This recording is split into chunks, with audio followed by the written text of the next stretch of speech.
Hi there, my name is Matt Hames and I'm the Associate Vice President for Digital and Social Strategy at 3 Enrollment Marketing. Today I'm here to talk about the technology that we use in digital marketing.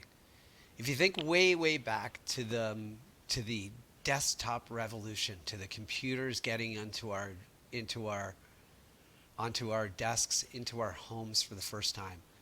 Once that technology happened, we started gaming on them. And then out of a lot of different work from a lot of different people came the internet. Connected computers that allowed you to visit a brand's website. So early on, all the big brands had websites. There were websites for everything. I remember back in my advertising agency days, we built a website for a gas station. A website for a gas station. A lot of people had websites. A lot of people had websites that they probably shouldn't have had. But it was the first marketing tactic that everybody had to have. So prior to the computers on our desks, not everybody had to have a billboard or a radio spot or a TV spot or a print ad, but everybody had to have a website.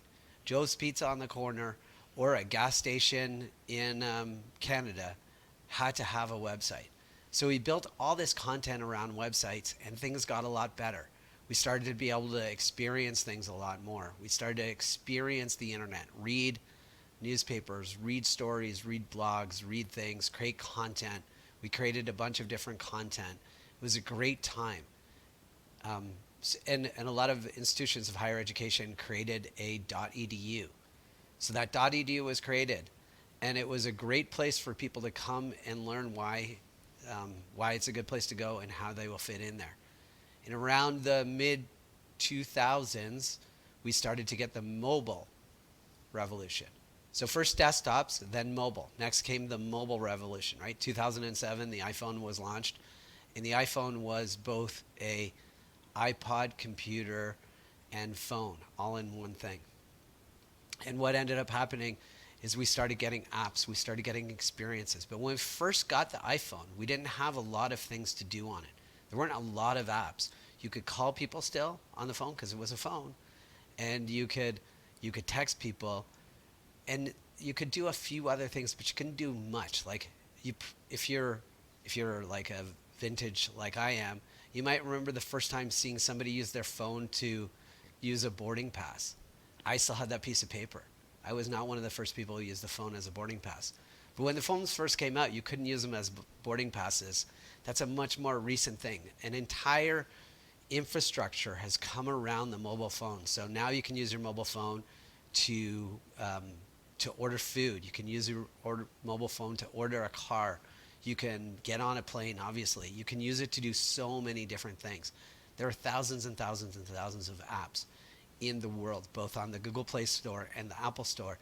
And you can still experience the institutions of higher education with it, but it's a little clunky because it's really just the website built for the desktop made to look nice on a computer. Like it, not all the time, but on some, you can swipe left and right, but mostly you just kind of scroll down, and you just scroll down a long way to get to the bottom of what's of the .edu. So you can look at institution of higher education .edu on your phone, but it's not a great experience. So cue the next generation of tech. Apple just announced their new VR headset. There already is headsets out there in the world. This is the Oculus headset, and this is the next computer. So this is a computer. This itself is a computer, and the VR headset from Apple will be a computer. It's a computer. So inside this, you can use a browser, you can visit websites, you can look at the static website that the .edu has made. Inside it's just way more space, so you can make it way bigger, and you can put multiple screens on. If you've seen the Apple thing, you've seen multiple screens. This allows you to put screens behind you, next to you, all over, like so you can be watching a movie and looking at a website. So there's opportunities to just multitask in a massive way. But what this really truly is waiting for is it's waiting for people to make content. Just like this phone waited for people to make content on it before the phone existed, before the infrastructure existed. This exists before the infrastructure. We need people to start making content. We need schools to make content on this. At 3, we're trying to make a bunch of different content. We're at the cusp of where things can go. We're doing a lot of filming and we're making content because just like with the desktop when we made a .edu, just like with the phone when we started to make Facebook pages and whatnot, and we chased the tech, this is, though, a way to experience your school in a massive way. Instead of looking at the school and experiencing it just like you're looking at this video, you can instead step inside of it and experience the school. Up until these headsets, the only way to experience a school was to come on campus. You cannot experience a school on a mobile phone. You cannot really experience a school on a desktop computer.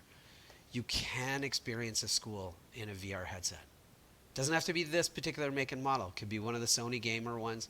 It could be Apple's new headset. But this is offering the ability to experience content. As marketers, what we're always trying to do is give an experience. It's hard to give an experience in a print ad.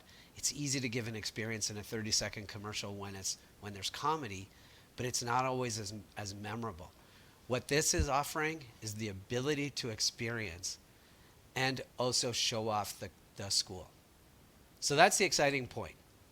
Desktops created the .edu, mobile phones created the social web and a .edu that kind of fits on it. These are waiting for experiences from institutions of higher education. The world is kind of open for us. When the iPhone first came out, you didn't actually think that eventually we would be boarding planes with our phones, but now it's surprising to see somebody with a paper ticket getting on a plane. We're at that point right now with VR headsets. We have the tech, we just need the content. If you want to learn more, please reach out to me. We're happy to talk about this. We're talking about what's new. It's a pretty exciting time, and we hope you join us on this exciting journey. Thanks, and have a great day.